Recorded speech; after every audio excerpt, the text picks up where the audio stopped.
Bismillahirrahmanirrahim. Assalamualaikum warahmatullahi wabarakatuh.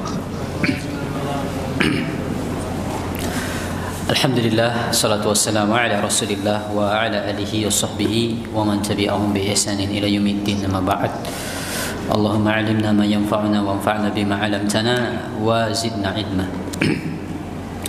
Baik ikhwani fillah wa akhwati fid din rahimani wa rahimakumullah jami'an. Kita bersyukur kepada Allah Subhanahu wa taala di kesempatan sore hari ini masih diizinkan untuk berkumpul di majelis kita ini meskipun dalam keadaan hujan. Dan perlu kita ingat prinsip dalam agama kita, semakin besar usaha yang dikeluarkan untuk mengerjakan suatu amalan, maka semakin besar pahalanya. Ya, Anda datang ke majelis ini saja, majelis yang sama, hari normal dalam artian tidak hujan, cerah, dibandingkan ketika hujan, itu lebih besar effortnya, lebih besar usahanya ketika hujan, maka pahalanya insya Allah akan lebih besar. Ya, maka kita berharap pahala yang lebih besar dari Allah Subhanahu Wa Taala. Dan juga di antara yang bisa memotivasi kita dengan kita mengingat bagaimana perjalanan ya para ulama dari zaman ke zaman.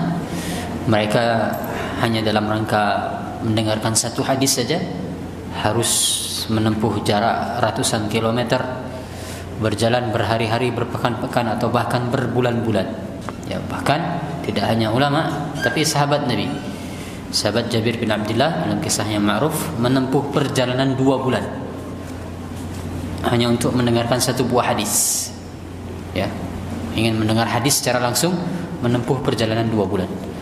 Maka apa yang kita tempuh belum ada apa-apanya, hanya hujan sedikit saja beberapa menit kita, itu pun kita sudah ada mantel sekarang dan seterusnya. Maka di antara hal yang bisa memotivasi kita mengingat bagaimana luar biasanya perjalanan para ulama di zaman dulu. Kita lanjutkan pelajaran kita sekarang sampai kita ke hadis nomor 22. Ya, judulnya saja sudah satu halaman sendiri, di halaman 54. Judul hadisnya itu satu halaman sendiri. Maka ini fikih hadisnya sudah disimpulkan oleh penulis di sini. Hadis nomor 22 kata Al-Ustaz Al-Fadil Syekh Abdul Hakim bin Amir Abdad hafizahullah taala wa ra'ahu. Hadis nomor 22, haram hukumnya mengadakan safar secara khusus ke tempat-tempat tertentu seperti masjid, apalagi kuburan dan tempat-tempat yang lainnya, dengan keyakinan bahwa pada tempat itu terkandung barokah dan keutamaan sendiri, sehingga manusia sengaja berangkat safar ke sana untuk mencari barokahnya, kecuali pada 3 masjid saja: Masjidil Haram, Masjid Nabawi, dan Masjidil Aqsa.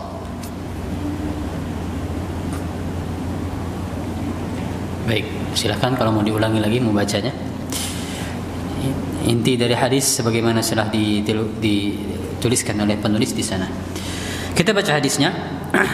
An Abi Hurairah wa Abi Sa'id Al-Khudri. Diriwayatkan oleh Abu Hurairah dan juga Abu Sa'id Al-Khudri. Artinya ada 2 orang sahabat yang meriwayatkan hadis ini.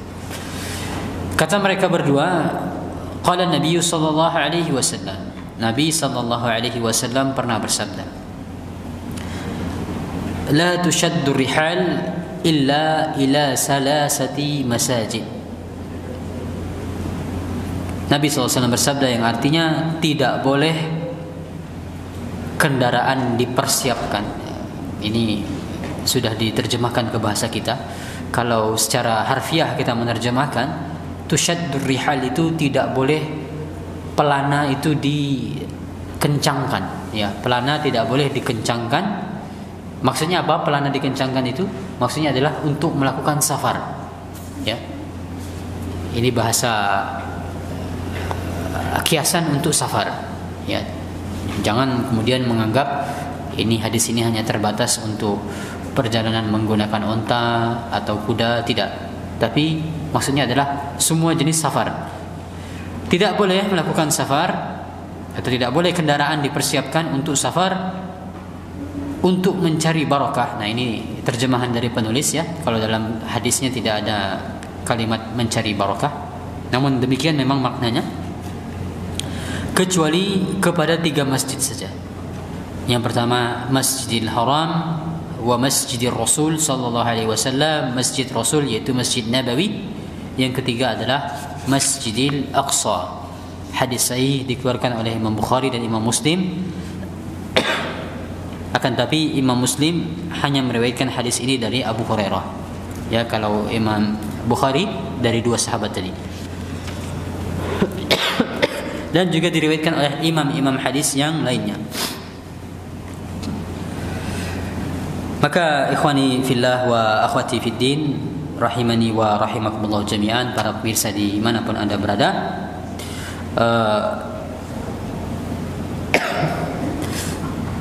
maka hadis ini intinya adalah larangan melakukan safar secara khusus untuk mengunjungi tempat tertentu karena tempatnya ya.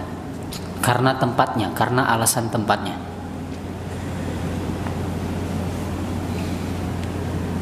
Dan dia memiliki keyakinan tempat tersebut memiliki barakah atau memiliki keutamaan fadilah tertentu. Misalnya dia memiliki keyakinan kalau saya berdoa di tempat ini maka doa saya akan lebih terkabul. Kalau saya sholat di tempat ini, sholat saya lebih banyak pahalanya. Kalau saya membaca Al-Quran di tempat ini, maka pahalanya akan lebih besar. Nah, kalau dia memiliki anggapan ada tempat seperti itu lalu dia mengunjunginya, maka haram. Ya, tidak boleh seseorang melakukan perjalanan khusus untuk mengunjungi tempat-tempat seperti itu. Kecuali hanya 3 masjid yang sudah disebutkan tadi.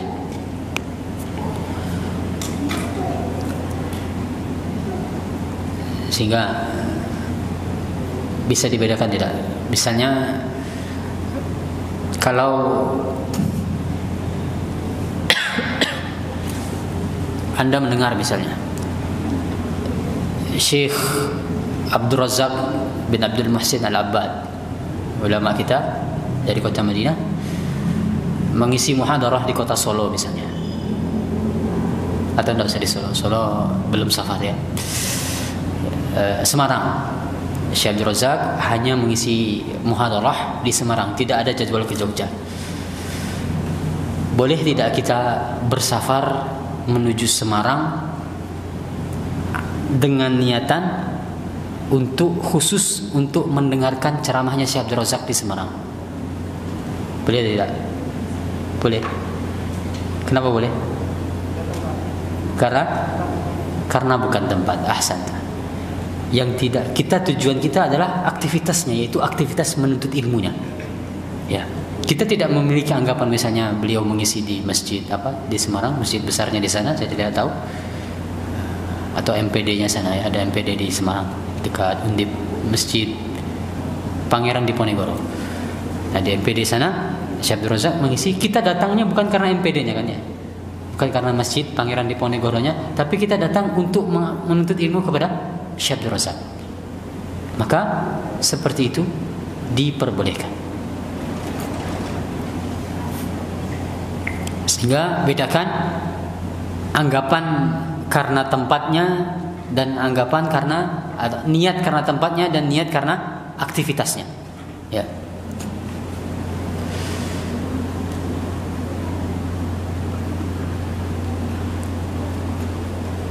Contoh lainnya, para siswa sekolah menengah atas, anak-anak SMA, ketika mau ujian akhir nasional, mereka mengunjungi makam wali-wali tertentu, berdoa di sana agar dimudahkan menghadapi ujian nasional. Boleh atau tidak? Boleh atau tidak? Tidak boleh. Karena dia memiliki anggapan ketika dia berdoa di tempat tertentu, hajatnya akan terkabul atau doanya akan lebih mustajab. Seperti ini tidak diperbolehkan karena dia memiliki anggapan terkait tempatnya.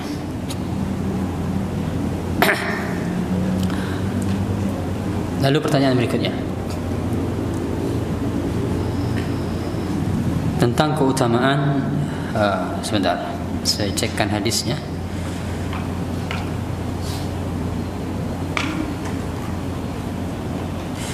Kata Nabi SAW,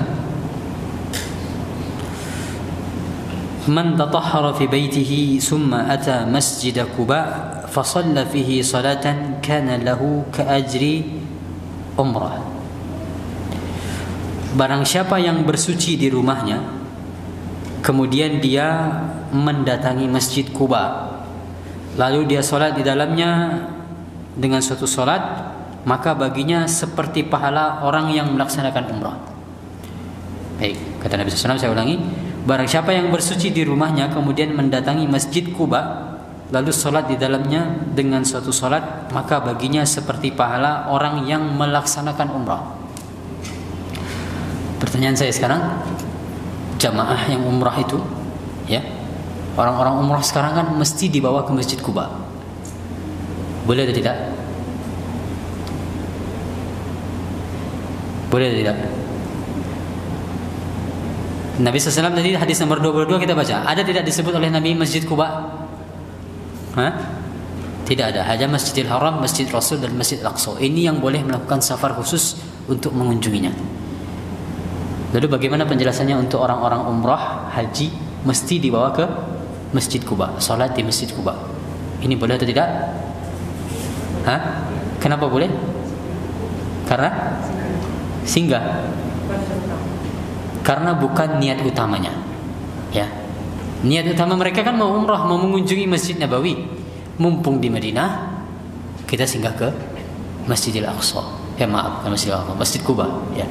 Kita singgah ke Masjid Quba yang di sana memiliki beberapa keutamaan. Salah satunya adalah keutamaan Masjid Quba.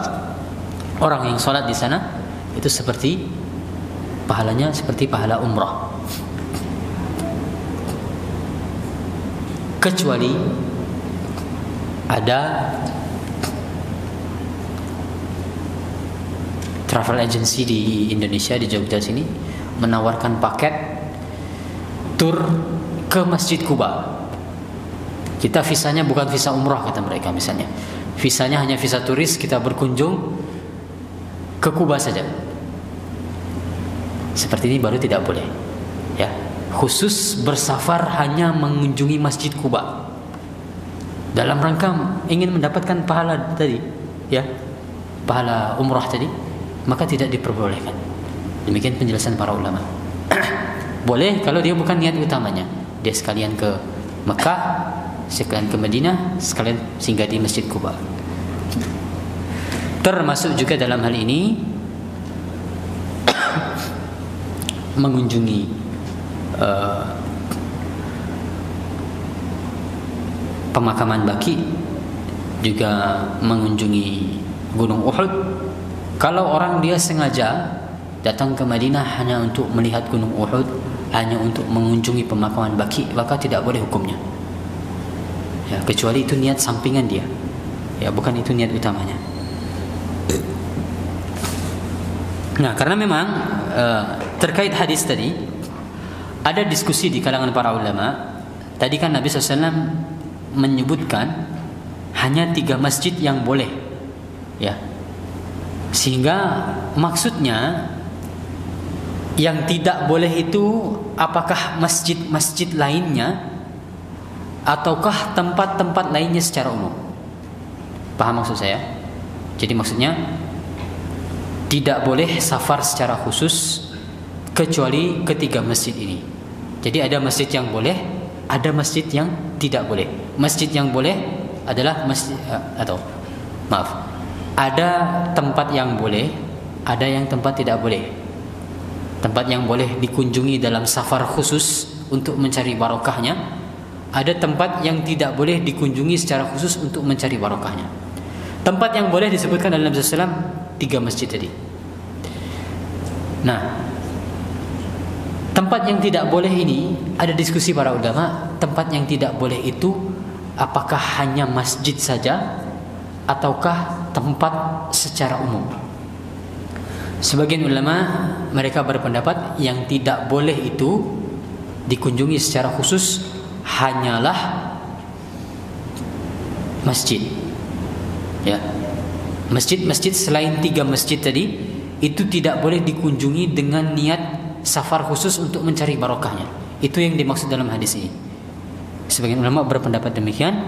Namun pendapat yang lebih kuat adalah pendapat yang kedua, bahwasanya yang tidak boleh itu adalah semua tempat. Tidak harus masjid. Termasuk kuburan di sana, termasuk pohon-pohon tertentu, tempat-tempat yang dianggap keramat, maka itu termasuk yang tidak boleh seseorang melakukan safar khusus untuk mengunjunginya. Ya, bagaimana hal itu terjadi ya di zaman sahabat. Jadi Nabi SAW sudah wafat. Diriwayatkan bahwasanya sahabat Abu Basrah Al-Ghifari pernah berjumpa dengan Abu Hurairah yang baru pulang dari Bukit Tur. Ya, tahu Anda paham ya Bukit Tur yang Allah sebutkan di dalam Al-Quran, bahkan menjadi nama surat dalam Al-Quran, tempat Allah Subhanahu Wa Taala berbicara dengan Musa, ya, di Gunung Tur atau Bukit Tur. Maka Abu Hurairah mengunjungi ini, lalu dia pulang. Ketika Abu Hurairah pulang dari Bukit Tur ini, Abu Basrah bertanya, "Min aina aqbalta?" Dari mana kamu pulang? Kamu pulang dari mana? Kata Abu Basrah. Lalu kata Abu Hurairah, "Minatur salaitu fihi." Aku baru pulang dari Gunung Tur dan aku sengaja mengerjakan solat di sana. Ya, Abu Hurairah mencari barakah dari Gunung Tur, sengaja dia mengerjakan solat di Gunung Tur.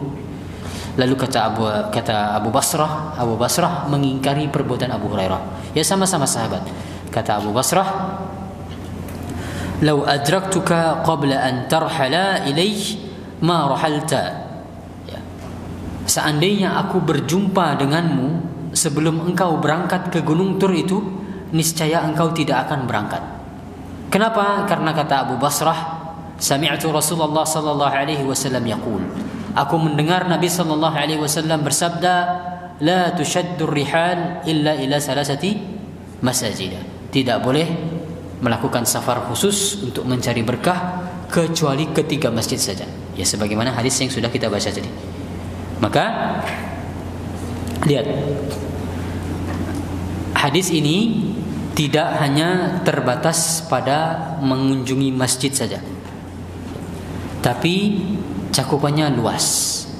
Entah itu gunung, termasuk juga gunung Uhud, entah itu kuburan, termasuk juga pemakaman Baqi', pemakaman para syuhada Uhud, dan tempat-tempat lainnya. Itu tidak boleh kita mengunjunginya secara khusus untuk mencari berkahnya. Berdasarkan perbuatan Abu Hurairah mendatangi Gunung Tur, dia mencari berkahnya, dia sholat di sana, diingkari oleh sahabat Abu Basrah Al-Ghifari.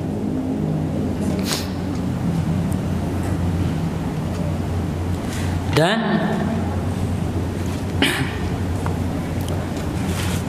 apa hikmahnya Nabi SAW melarang umatnya untuk melakukan safar ke tempat-tempat tertentu kecuali ke 3 masjid tadi saja? Tujuannya adalah saddan li zari'ah, istilahnya kalau dalam bahasa Arab, yaitu menutup celah terjadinya kesyirikan.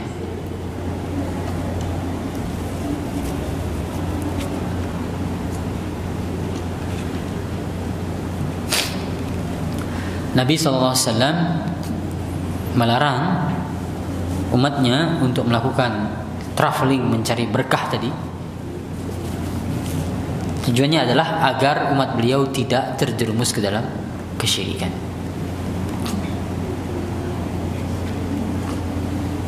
Sehingga yang diperbolehkan bagi kita melakukan safar khusus hanya ke Masjidil Haram, safar khusus dalam artian bersafar karena tempatnya adalah Masjidil Haram, Masjid Nabawi dan Masjidil Aqsa.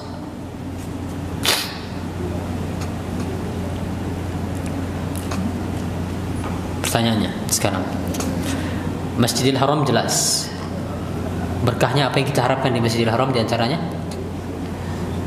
berapa ratus ribu kali berapa kali lipat salat di Masjidil Haram. Betul? Berapa? 100 ribu, 200 ribu, 300 ribu, 500, 100 ribu kali ya.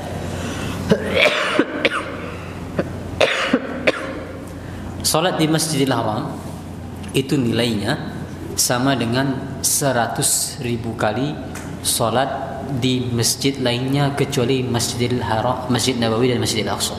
Masjid biasa seperti di tempat kita ini, bayangkan 100 ribu kita salat di sini, 100 ribu kali sama dengan 1 kali salat di Masjidil Haram. Ini barokahnya.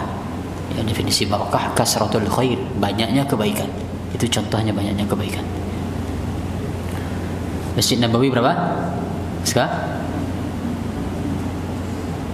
berapa kali lipat?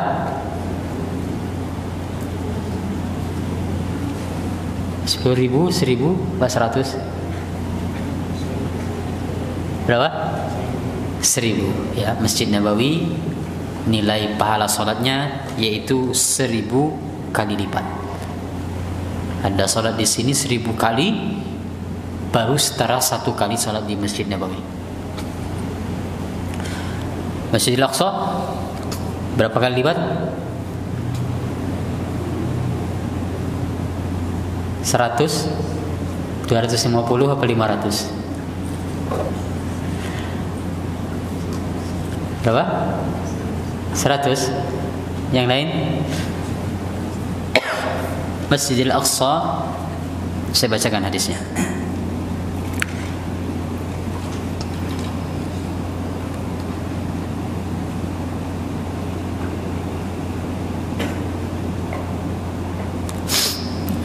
Hadisnya terkait Masjidil Aqsa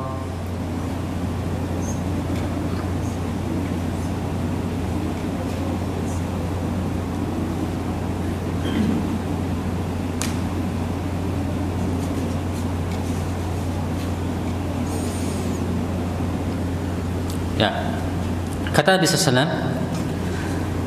salatun fi masjidi afdalu arba'a salawatin fihi. Salat 1 kali di masjidku ini lebih utama dari 4 kali salat di Masjidil Aqsa. Ya, jadi matematikanya berapa itu? Kata Nabi SAW, salat di masjidku ini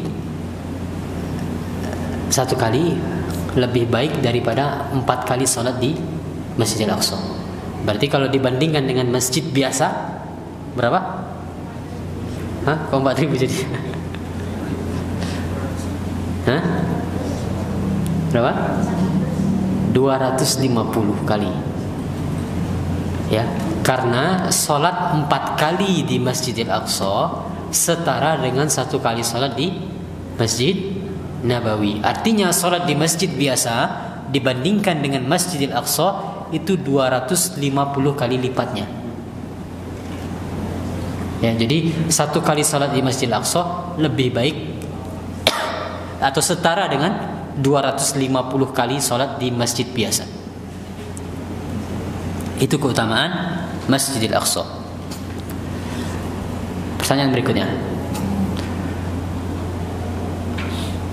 mana yang lebih duluan dibangun, Masjidil Haram atau Masjidil Aqsa?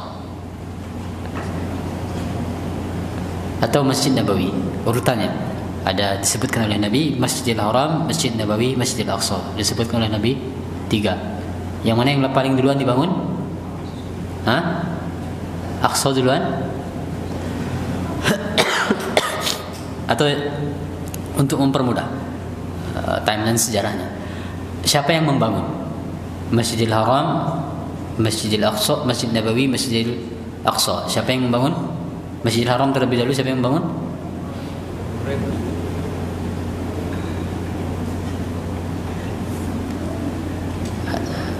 Kita skip dulu. Masjid Nabawi yang bangun Rasulullah SAW, Muhammad SAW. Masjidil Aqsa,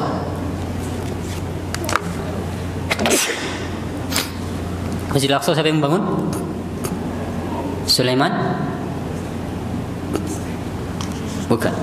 Yang membangun Masjidil Aqsa adalah Nabi Adam. Allah yang memerintahkan Adam untuk membangun Masjidil Aqsa. Lalu yang pertama apa yang dibangun berarti? Masjidil Aqsa, yakin? Yang membangun Masjidil Haram siapa? Hah? Yang membangun Masjidil Haram juga Nabi Adam pertama kali. Ya, disebutkan dalam sebuah hadis. Kata Abu Zar, kami saling berdiskusi tentang mana yang paling utama. Atau bukan hadis ini. Dalam hadis, ya, Abu Zar bertanya, "Ay masjid wudi'a fil ardi awwalan?" Kata Abu Zar, "Wahai Rasulullah, masjid manakah yang pertama kali dibangun di muka bumi?" Lalu Nabi SAW menjawab, Masjidil Haram. Masjidil Haram yang pertama kali dibangun. Kemudian kata Abu Zar, barulah Masjidil Aqsa. Jawab Nabi SAW. Kam bainahuma, kata Abu Zar, berapa jarak antara keduanya itu dibangun? Kata Nabi SAW, 40 tahun. Ya, jaraknya adalah 40 tahun.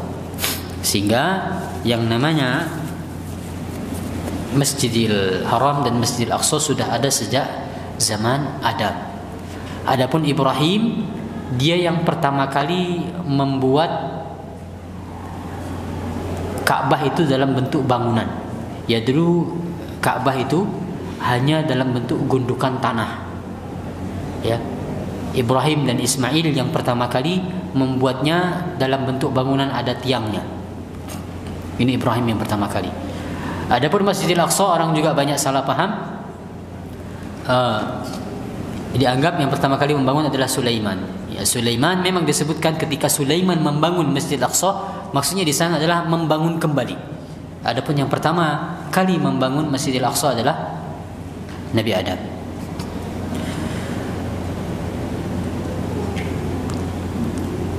Kemudian diskusi berikutnya, mumpung kita membahas Masjidil Haram,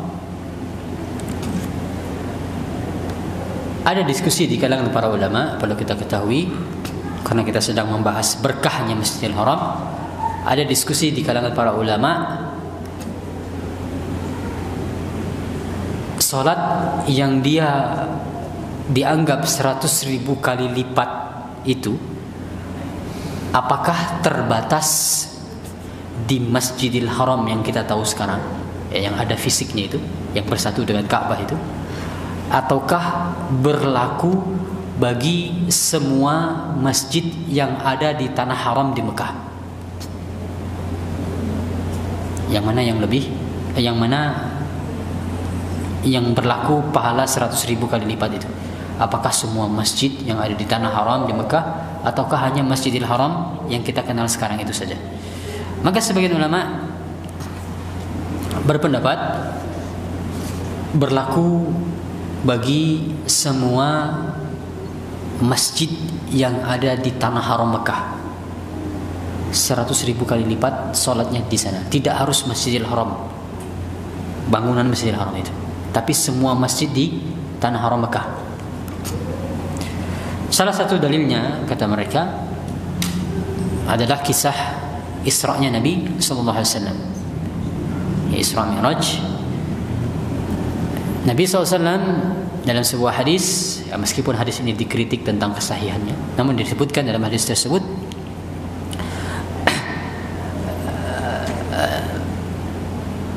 Nabi atau ayatnya terlebih dahulu, ya, dalam surat Al-Isra kan Allah mengatakan, Subhanallazi asra bi'abdihi lailan minal masjidil haram ilal masjidil aqsa.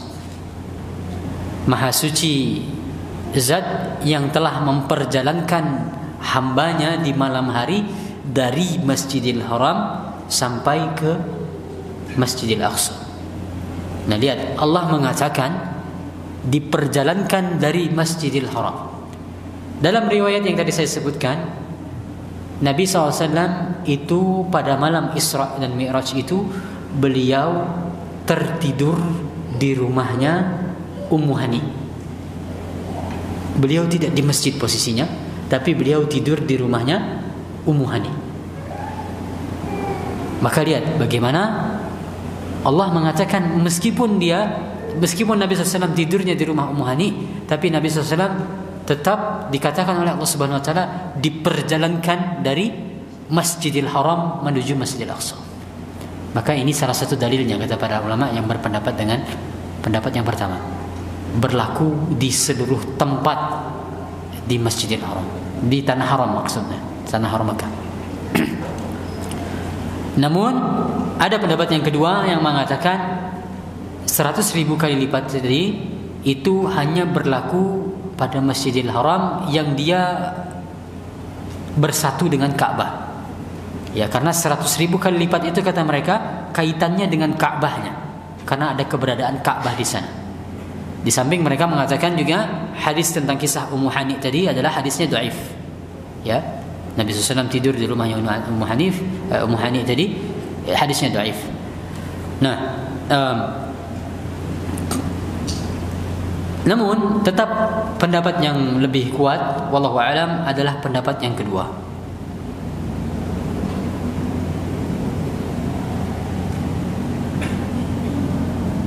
Maaf, salah saya. Pendapat yang pertama tadi. Ya, pendapat yang lebih kuat adalah pendapat yang pertama yang mengatakan salat 100.000 kali lipat itu berlaku untuk seluruh masjid yang ada di tanah haram. Ada beberapa dalil yang cukup kuat dalam hal ini. Yang paling kuat adalah penafsiran yang disampaikan oleh Abdullah bin Zubair. Ya, Abdullah bin Zubair pernah berkhutbah tentang menyampaikan sabda Nabi SAW bahwasanya salat di Masjidil Haram itu 100.000 kali lipat. Lalu Atha, seorang tabi'in, bertanya kepada Abdullah bin Zubair, "Wahai Abu Muhammad, pelipat gandaan yang engkau sebutkan ini di Masjidil Haram saja ataukah berlaku di seluruh tanah haram di kota Makkah?" Maka Abdullah bin Zubair secara tegas mengatakan bahkan dia berlaku di seluruh tanah haram, karena tanah haram Makkah seluruhnya adalah masjid, sehingga berlaku pada seluruh masjid di tanah haram 100.000 kali lipat itu.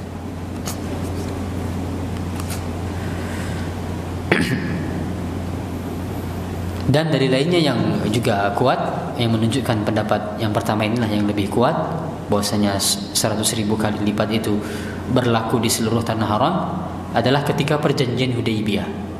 Ya, Nabi SAW berada di Hudaybiyah, itu batas tanah haram.